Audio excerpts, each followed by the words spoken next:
2014 was the hottest year in recorded history. 2015 may yet beat this record.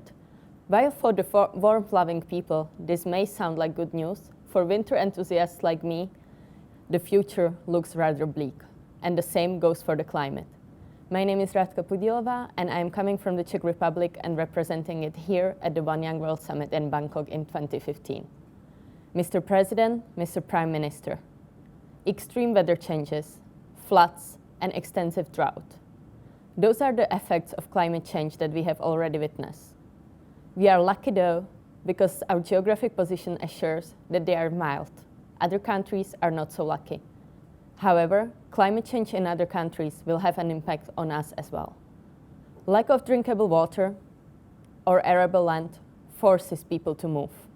Given how unable we are to cope with the situation bringing to us thousands of people seeking refuge these days, there is little hope that we will be better prepared for the future, when the climate migrants will come. Mr. President, Mr. Prime Minister, I applaud the Czech Republic on decreasing the CO2 emissions in relation to the Kyoto Protocol. However, when we look at the data from per capita perspective, we continue to lag behind.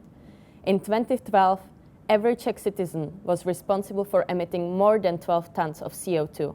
That's well above the average of the European Union, but also above the average of the OECD group. We also have another problem, which is our energy sector in general.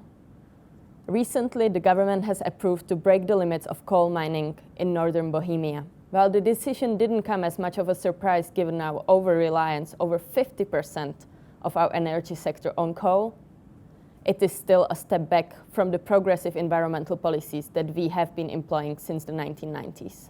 These years, decreasing emissions is not the only way how to be prepared for the climate change.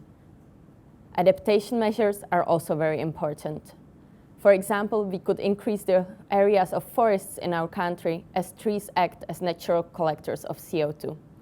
Mr. President, Mr. Prime Minister, I call upon you to increase cooperation between various ministries at home, but also in the region.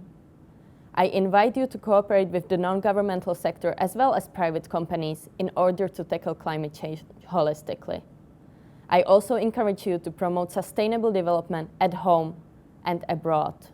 The summit in Paris may be our very last chance to talk about mitigation measures for combating the climate change. Let's make sure it's a worthwhile conversation.